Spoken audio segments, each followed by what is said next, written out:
Pak, bohong Pak. Iya. Apa itu Pak?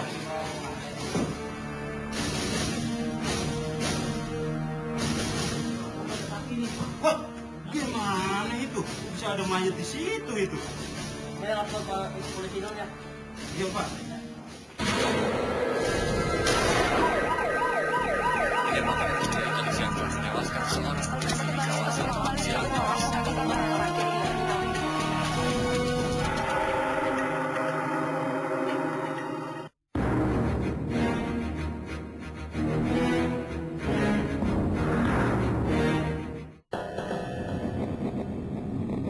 Sabtu pagi, 18 Oktober 2014. Matahari menyala hangat, cuaca cerah di Surabaya, Jawa Timur. Suasana sesungguhnya baik-baik saja. Namun tak begitu di jantung kota di permukiman elit Dharma Husada Indah. Budi, seorang tukang bangunan yang sedang menggarap proyek rumah di Blok B nomor 154, mengendus ada yang tak beres. Hidungnya disergap aroma bacin, bau busuk, nusuk-nusuk.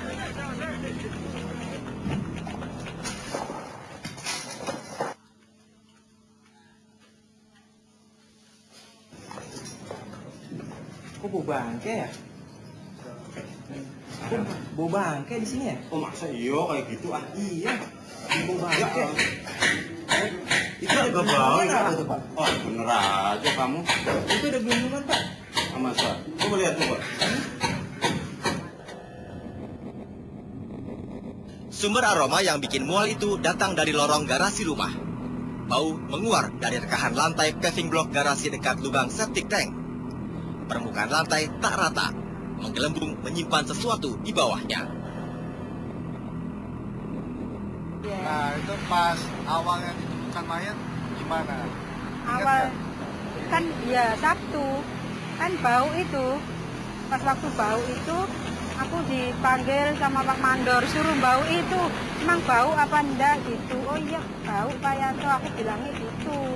Nah, pas lihat itu kayak gimana, pabrik apa udah meledak apa masih Iya meledak? meledak, sudah meledak. Ya terus bau, aku bilang bau, terus aku kesini lagi, itu aja. Nah itu baunya dari jarak berapa meter? Ya deket kok, aku di sebelahnya paping itu, lihat ya aku masuk ke sini. Lihat itu, kan disuruh bau itu, bau apa enggak gitu kan, orang kadang beda, ada yang ini bau, ini enggak gitu. Tapi aku ke situ pas bau sekali. Nah pas Yakin ada yang tak beres, satpam lingkungan dipanggil dan lantai dibongkar.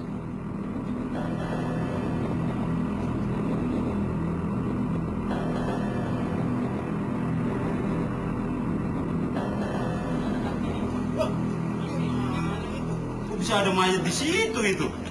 Saya lapor Pak polisi dulu ya. Iya Pak. bentuk pabriknya kayak gimana Pak? Bentuk pabriknya tinggi gini Pak. Lain dari pabrik yang lain. Tadi ya, merata gini, ada yang gini. Nah itu yang katanya dibongkar sedikit itu, yang dibongkar berapa bata? 3 bata? 3 bata. Baunya langsung Sudah baunya menyengat. Saya kira ada apa ya. Nggak tahu ada mayat, ada apa, kita nggak tahu. Nah Pak, itu pas dibuka itu apa yang kelihatan, bajunya, sarungnya, apa tangannya? Ada kelihatan kain, Warna apa? warna biru kata kainnya itu. Warna biru. Warna biru. Kainnya warna biru menonjol gini. Sejumput kain sarung biru menyembul. Polisi sontak dipanggil. Jadi pada saat kita ke TKP itu kita melihat memang ada rumah yang sedang dibangun. Jadi kondisi rumah itu masih 70%, jadi tinggal finishing saja. Akan tetapi memang arah rumah, di samping rumah itu ada jalan menuju ke garasi belakang, itu sepanjang lorong. Dan di tengah-tengah itu ada paving yang sudah terkuak ke atas atau mengelembung tanahnya ke atas sepanjang tubuh manusia, sekitar 168 cm. Apa gerangan di balik lantai menggelembung itu? Ini dia, sesosok mayat lelaki yang mulai membusuk, tertelungkup. Dan pada saat kita lokasi, kita identifikasi awal, itu saya hanya perintahkan untuk buka dikit saja, untuk membuktikan bahwa itu benar-benar mayat. Jadi kita waktu buka sedikit, ternyata sudah kita temukan tangan manusia yang dalam kondisi sudah membusuk dan membengkak. itu posisinya paling atas seperti gini. Jadi pada saat kita buka paving, tangan kiri. Ada mayat di bawah lantai menggelembung. Ada juga ditemukan ceceran darah. Polisi lantas punya dugaan awal. Pembunuhan telah terjadi. Dan korbannya terburu-buru dikubur di bawah lantai. Kita bisa mendapatkan adanya ceceran darah. Ceceran darah itu mempunyai alur yang dari teras depan itu menyeret sampai ke halaman belakang yang mana TKP itu ada. Jadi dari teras depan ditarik ke ruang tengah, kemudian masuk ke dapur sehingga masuk lagi ke jalan lorong yang di belakang itu. Siapa si mati? Adalah Nurawi alias Awi. Ia satu dari 2 kuli bangunan yang biasa menginap di proyek rumah 300 meter persegi itu. Korban ini atas nama saudara Nurawi yang biasanya memang dipanggil sebagai Alwi gitu. Kemudian umurnya 33 tahun, alamatnya di Dusun Mangga RT 2, RW 2, Desa Sentulan, Kecamatan Banyuanyar, Kabupaten Probolinggo. Korban memang sudah berkeluarga, istrinya 1, anaknya 1. Sekarang mereka tinggal di Probolinggo. Dan korban ini sudah bekerja di TKP itu sudah 5 bulan. Seorang kuli bangunan ditemukan mati. Jasadnya ditanam di bawah lantai. Gerangan siapa pembunuhnya? Dan musabab apa yang bikin si kuli mesti mati?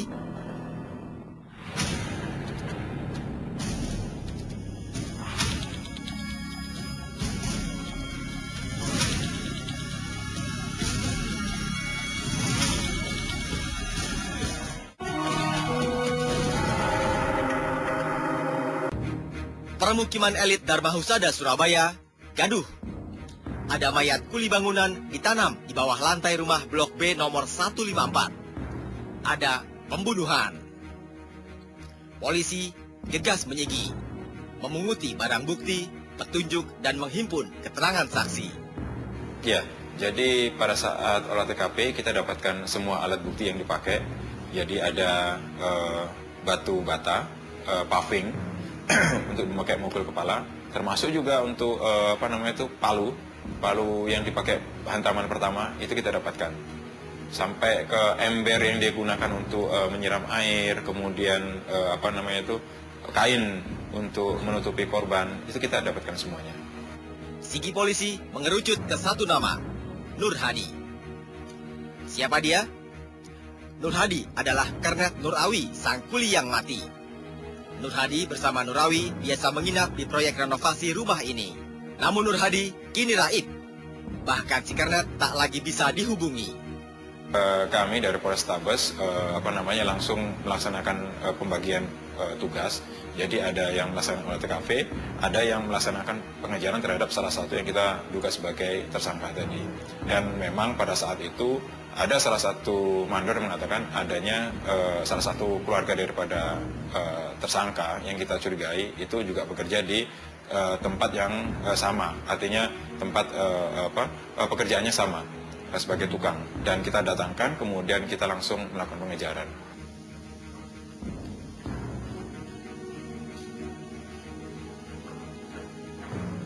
Halo, ya. Mas Oleh iki. Yo. Nenek, warna penting tenan iki. Buru-buru ya. Jangan lupa. Oke? Siap. Ya. 2 hari Nur Hadi alias Nur buron. Untungnya kerabat Nur membantu polisi melacak jejaknya. Ini, Pak Soleh, Awi meninggal. Kita curiga masih Nur. Astagfirullahaladzim. Masa ponakan saya pembunuh sih? Kira-kira di mana si Nur? Kalau Nur ada di Jombang, kalau nggak di Malang rumah temennya. Coba kita hubungin ke situ, Pak. Soalnya kita curiganya sama dia, Nur. Dan pada saat kita tangkap pukul 2 dini hari itu, dia kondisinya lagi tertidur dan tidak ada perlawanan sama sekali. Nur Hadi alias Nur dicokok polisi di Malang. Si pemuda 19 tahun asal Jombang mengaku ia membasmi Nurawi.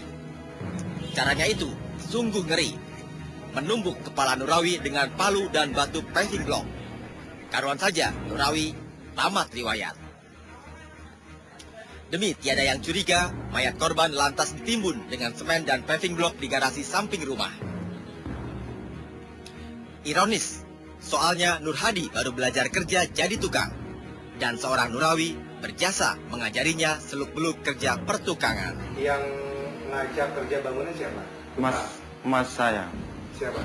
Mas Soleh, Mas Soleh itu siapa? Mas adiknya ibu ngoten. Oh, artinya itu. Nah, terus langsung ke Surabaya pergi ya? Nggih, langsung ke Surabaya. Saderenge nggih tumut rencang-rencang. Nah, di Surabaya kerja sudah berapa lama? Surabaya 6 bulan. 6 bulan. Nah, Dari Darmo Sada terus pindah Darmo, terus pindah di Darmo Sada nih, tempat kejadian nih. tempat kerja. Assalamualaikum Pak Mandor. Waalaikumsalam. Kenalin ini ponakan saya Pak. Oh, siapa? Pesantren mencari kerja. Apa jenenge kowe? Nur, Pak. Oh, Nur ya wis lagi kurangan wong ini. Ini kerja ya. Ya Pak Mandor, saya pamit dulu ya. Ya wis. Hati. Ayo, hati Pak. Ya. Hei. Duit. Wih. Rene. Awi ini. Kenalin. Nur. Oh iya dong. Abud. Sini dulu. Kenalin. Nur, Budi. Tolong diajarin kerja ya. Oh bener kowe. Siapa? No, kayak kancamu no pada kerja ya. Hati-hati ya. Siapa? Ya, saya kulinya. Belajar dari Mas Awi? Mboten niku Mas Budine lho. Mas Budinya? Iya. Jadi udah berapa lama kerja sama Mas Awi sama korban itu berapa lama? Ya 1 bulanan. Ya ngelayani nih Awi kali Mas Budi nih. Nggih buat lulu kan. Apalagi terus? Ngusung semen keramik kan. Terus bikin apa lagi? Nggih serabutan kan. Selama bekerja, Nur tak banyak bicara. Polisi kemudian memang menyimpulkan bahwa Nur Hadi seorang pribadi yang cenderung tertutup.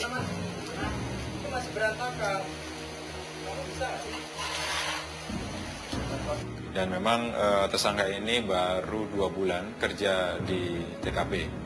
Jadi memang dia baru di situ dibandingkan dengan tukangnya.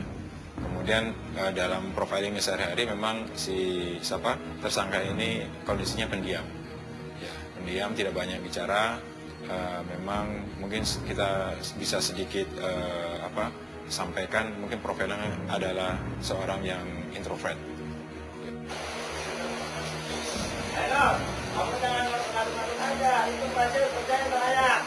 Nur Hadi yang penurut, Nur Hadi yang pendiam. Tapi Nurawi mati di tangannya dengan cara yang mengerikan begitu. Musabab apa yang memantik seorang Nur Hadi berubah perangai sedemikian rupa?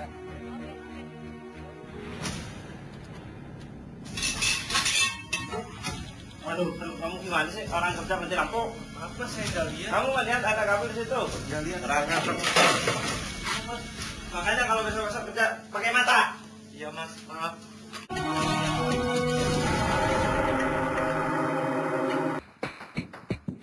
Nur Hadi bertekad menyenangkan orang tua. Nur Hadi merantau dari kampungnya di Jombang ke Surabaya. Meski boleh jadi tak seberapa, Nur sudah bisa mengirim duit buat orang tuanya hasil dari kerja menguli. Nur bunga betul. Dan di proyek renovasi rumah di permukiman elit Dharma Husada, Nur ikut bekerja. Selama ini dilihat hubungan korban sama tersangka gimana? Ya kelihatan baik-baik aja gitu. Ya nggak tahu. Baik-baik aja gitu kelihatannya. Soalnya kalau pagi sering ngopi, kadang bareng, duduk di belakang gitu. Nah, kalau pagi itu bangun tidur itu kadang pesen kan nunggu kita bikin, dia duduk-duduk dulu di belakang situ ya sama Awi. Kenalin.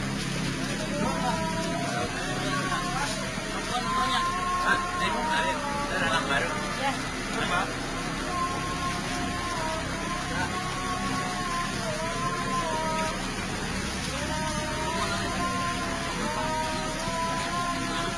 Dari Jombang. Nah, Pak, itu sebelum ada proyek itu tanah kosong atau ada yang Rumah. Bekas rumahnya Pak Dokter. Terus akhirnya dibeli sama orang itu, direnovasi. Mau dibikin apa itu, Pak? Katanya dibikin roti dulu. Iya, toko roti. Nur Hadi dan Nurawi kian karib. Soalnya, begitu waktu kerja rampung di sore, Nur Hadi dan Nurawi tetap tinggal di proyek. Cuma mereka berdua, kuli yang menginap. Bangun lagi sama saya ya.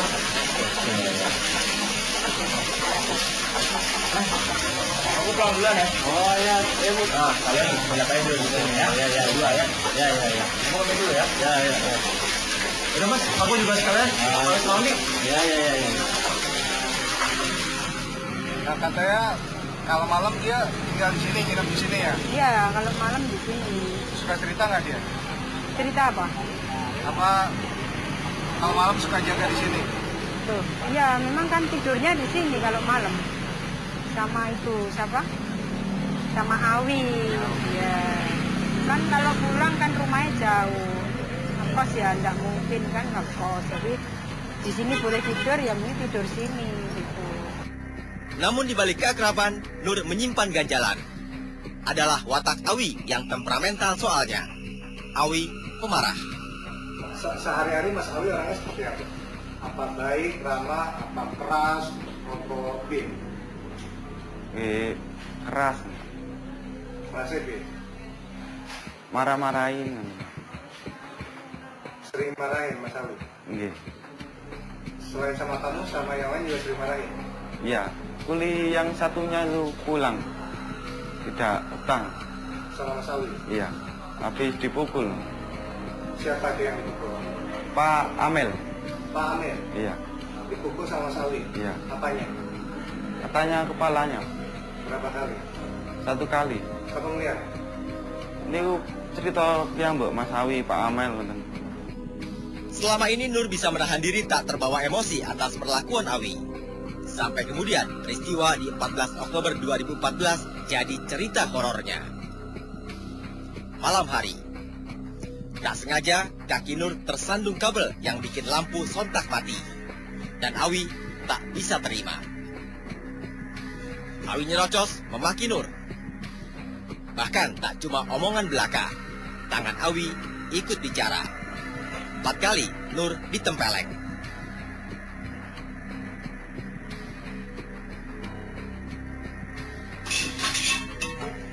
Waduh, kamu gimana sih? Orang kerja mati lampu. Apa saya nggak lihat? Kamu nggak lihat ada kabel di situ? Nggak lihat. Makanya kalau kerja pakai mata. Iya Mas, maaf. Ya, awalnya ya itu Pak. Pas saya nyandung kabel tidak sengaja itu. Saya langsung dimarahin, langsung dipukul saya Pak. Berapa kali dipukul? 4. Apa yang dipukul? Kepala semua ya Pak. Kepala muka apa kepala? Belakang kali. Daerah kepala Pak. Saya lupa ya Pak. Iya, samping nih Pak. Samping. Kali belakang nih. Ditampar begini apa dipukul begini? Pukul begini Pak. 4 kali? Iya. Terus Mas Awi bilang apa? Tambah marah-marah Pak. Kamu itu bagaimana sih? Gak tahu orang kerja lah. Ya gak tahu Pak. Ya, gak sengaja ya Mas. Ngoten terus kalau dipukul, terus kalau diomeli mawon mboten kula reken ngoten. Diomeli, ditempeleng. Aduh, makanya kalau kerja pakai mata. Iya Mas. Mas Awi sering marah-marah? Iya. Ngoten Pak. Kadang meso-meso ngoten. Iya, misu-misu piye ya, Bu? Iya, Mas Awi sama Mas Budi nih sering. Sering domelin? Sering. Berarti kesel apa? Mangkel apa piye? Nggih nesu Pak. Pun Pak. Mana kamu? Mboten. Nggih nesu ngoten tok Pak. Nur tak membalas. Kata maaf meluncur darinya lantaran peristiwa kabel tersandung itu. Kesandung kabel itu, kamu diomelin, terus kamu kemana? Ya di situ saya dipukuli di situ. Terus Mas Awi tidur. Setelah mukulin kamu dia nonton TV atau apa? Mas Awi ya santai-santai di depan. Terus kamu setelah diomelin tidur atau nonton TV atau apa? Saya tidur setelah diomelin. Tidur. Iya. Selasa malam itu terlewati dengan damai-damai saja. Nur bisa meredam amarah. Esoknya, Nur bekerja seperti biasa. Dan tak sengaja, kupingnya menangkap obrolan Awi dan Budi. Oh iya, lagi kerja. Oh, Bud, saya semalam habis ngomelin si Nur. Kenapa emang? Habisnya saya kerja, lampu mati. Terus kamu apain? Saya pukul. Ya udah nggak apa-apa. Dia emang begitu kerja dari kemarin. Iya, pukul aja kalau emang dia salah.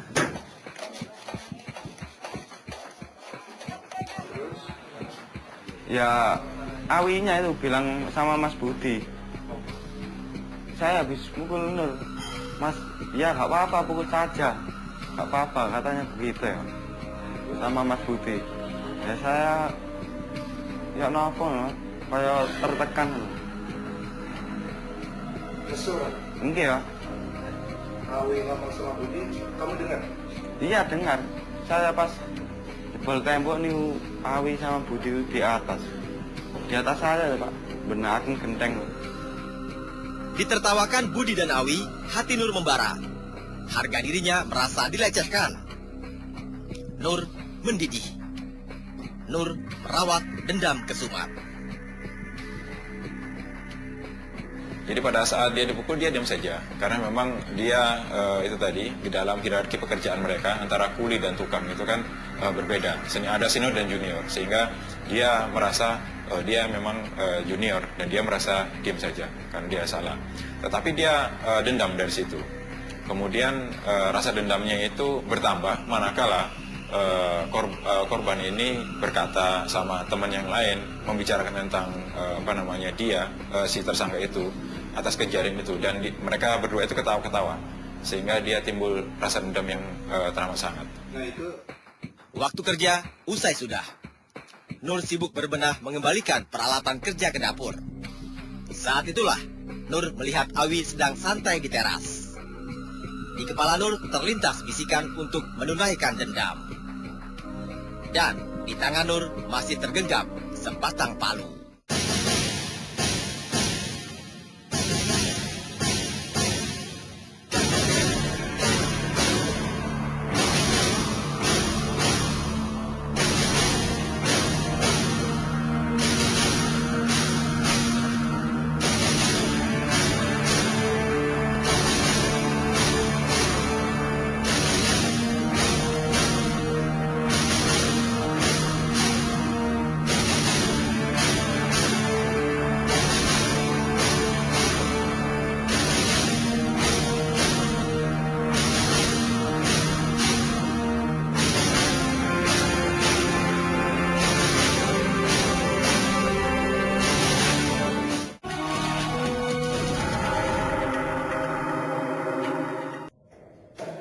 Kerap dilecehkan, bahkan secara fisik, Nur Hadi alias Nur Sikernet menyimpan dendam pada Nur Awi, tukang yang dibantunya.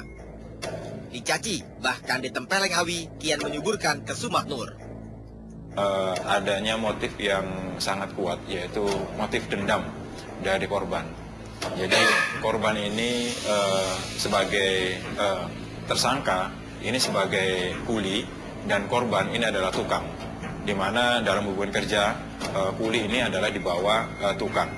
Jadi pada saat tersangka itu mengeluarkan rem itu tanpa sengaja korban itu tidak melihat, kemudian terjatuh. Dan dari peristiwa itu kemudian langsung korban itu memukuli tersangka. Badannya, badan korban tersangka itu dipukul sebanyak 4 kali. Di dada dan kepala. Melihat Awi layah-layah di teras sehabis waktu kerja, Nur melihat kesempatannya datang. Kesempatan membalaskan dendam. Nur mengendap-endap mendekati Awi. Lantas, palu yang mengambil aksi. Kepala Awi ditumbuk telak. Tuh!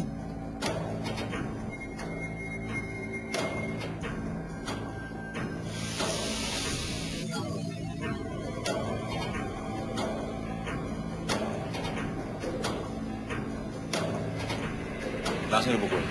Langsung dipukul menggunakan kedua tangannya. Itu menggunakan kedua tangannya, kemudian dipukul sekeras-kerasnya. Di atas kepala atau belakang? Di bagian kepala bagian belakang. Berapa kali? Ya, pada saat dipukul pertama kali itu dia pukul keras 1 kali, terjatuh korban. Akan tetapi pada saat terjatuh dia masih mendengar erangan korban. Begitu mendengar erangan korban, dia menambahi sampai 2 atau 3 kali lagi, pukul lagi, tek tek tek 2 kali 3 kali. Setelah itu korban sudah tidak berdaya. Awi cuma bisa mengerang. Kesadarannya di perbatasan. Tubuh Awi yang terkulai diseret Nur ke dapur.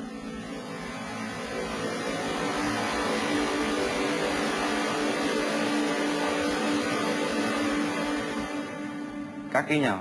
Kakinya? Iya. Kakinya kan dia pakai sarung. Iya. Katanya nggak pakai celana dalam. Boten. Nah, itu dia tersikat nggak sarungnya? Iya. Tersikat? Sampai paha atau sampai kaki? Sama ini perut. Sampai perut? Iya. Terbuka dong ininya? Iya. Darahnya berceceran nggak? Iya, darahnya. Banyak darahnya. Lihat darahnya. Iya. Kalau itu, kalau kamu seret Awi, dia dalam seluput atau terlentang? Mengkurep anu, Pak. Terbaring. mengkurep. Nggih. Oh, begini dia. Iya.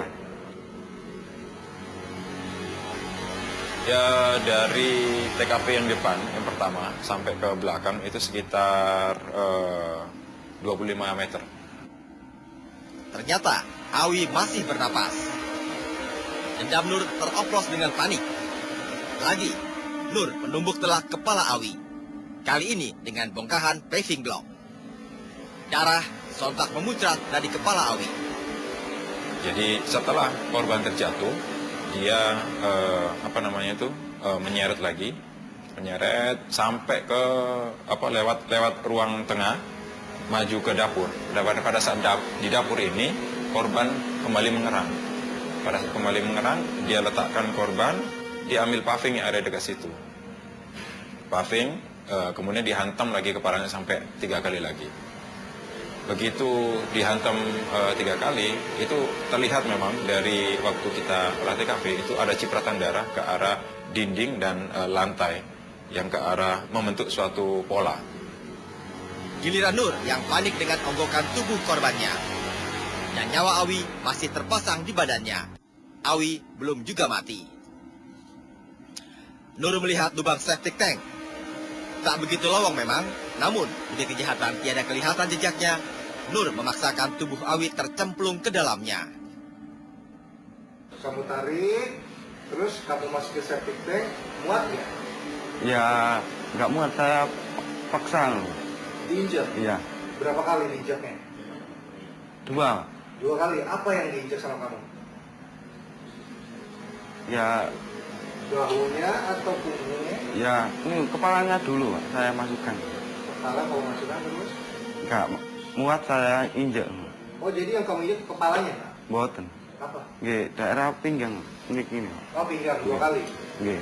Kalau dia kalau masuk ke septic tank, dia mengiring atau tengkurap? Lurus, kepala di bawah. Oh, kepala? Kepala di bawah, aku luncep nongan. Kepala di bawah? Iya. Lubang septic tank tak muat untuk tubuh Awi masuk. Gagasan Nur selanjutnya, mengubur saja tubuh Awi di bawah tumpukan paving block.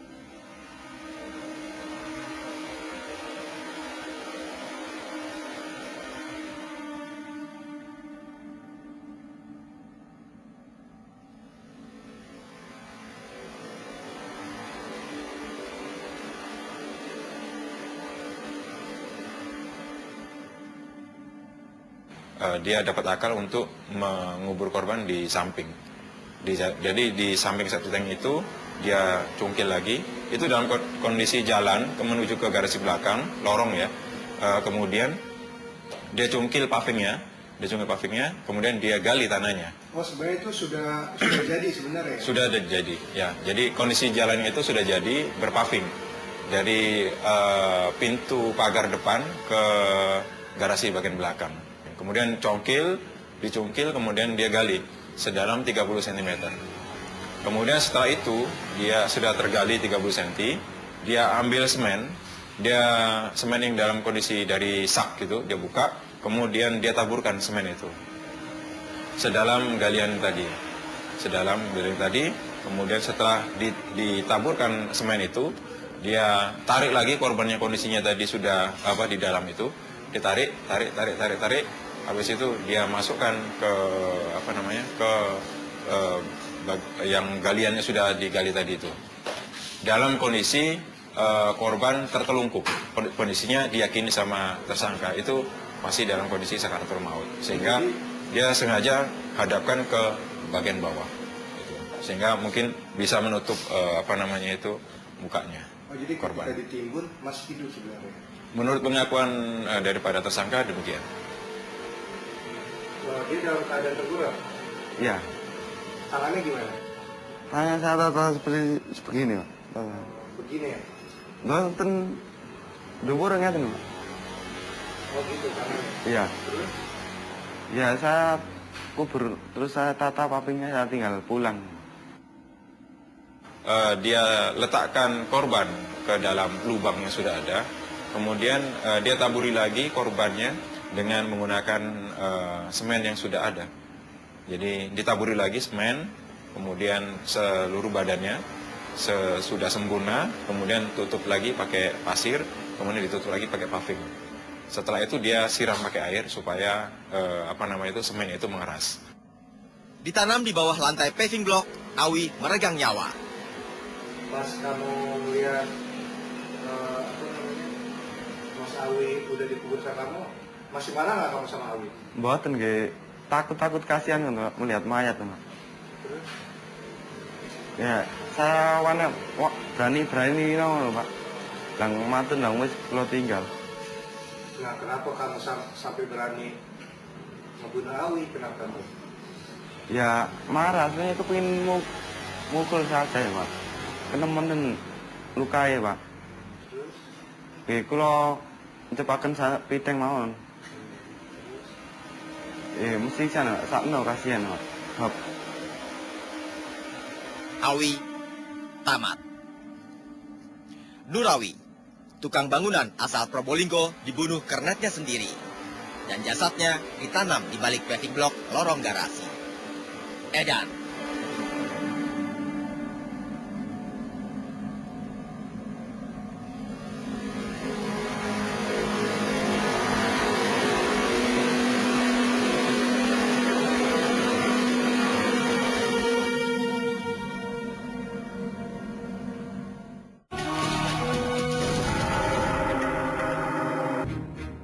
Kejahatan sudah meraja di seorang Nur Hadi alias Nur. Tak selesai dengan membasmi Awi dan mengubur mayatnya di bawah lantai garasi, Nur juga kemudian menggasak HP dan duit korbannya. Terus katanya kamu ambil HP-nya Mas Awi. Iya, HP sama uang. Saya buat transportasi. Uang berapa yang kamu ambil? 200. Dari dompetnya atau dari kantongnya? Dompet. Dompet. Dompetnya kamu bawa juga atau uangnya aja? Ya, dompetnya. Dompetnya juga kamu bawa? HP-nya kamu ambil juga? Iya. Kenapa tuh? Ya, saya buat transportasi. Enggak, dompet apa? HP-nya dia kan untuk transportasi cukup uang aja di dompet. Naik taksinya mahal ya, 75. Naik apa? Taksi. Nur juga pasang strategi demi kejahatannya tertutupi. Nur mengirim SMS kepada Asi, si penjaga warung. Nur pamitan akan pulang kampung. Katanya Mas Hadi setelah membunuh kan mau pulang. Oh, iya. Katanya sempat SMS ke ibu. Apa isi SMS-nya? SMS-nya itu kan pamitan bilang gini, Mbak Si sepurane aku mulai soale aku gak ono ewange turu, aku ditinggal Awi mulai. Ya, bilangnya gitu. Ibu balasnya apa? Nggak balas, kan malam, saya sudah tidur, terus paginya aku bales, loh, Awi mulai tanur pagine, aku gak eruh mbak, iya paling mulai, aku mulai mari maghrib, bilangnya gitu, udah gitu aja, wis gak balas lagi. Nur memang sempat pulang kampung ke Jombang. Namun dikejar rasa bersalah, Nur melarikan diri lagi ke Malang. Polisi akhirnya mencokoknya. Apa tuh perasaan kamu setelah ditangkap? Apa kaget, apa takut, apa khawatir? Nggih. Mboten sepiro kaget nggih, biasa mawon. Kenapa biasa? Di pasar, lihat nebus hukuman ya, Pak. Cuman itu dihukum nang akhirat ya, Pak. Kamu kan santri, Nggih. tahu nggak dosanya membunuh orang? Dosanya membunuh orang ya sama saja, Pak. Dibunuh sama yang dibunuh ya, Pak. Soalnya saling bermusuhan ya, Pak. Yang dibunuh sama yang bunuh sama dosanya, Pak. Dan kita ancaman dengan ancaman berlapis, yaitu mulai dari pasal 340 KUHP, pasal 338 KUHP, dan pasal 351 ayat 3 KUHP. Ancaman hukumannya untuk pasal 340 itu selama-lamanya seumur hidup dan minimal 20 tahun. Kemudian 338 KUHP itu ancaman hukumannya 15 tahun. Dan 351 ayat 3 KUHP ancaman maksimal 7 tahun penjara. Di lantai garasi, Nur Hadi menanam jasad sang teman.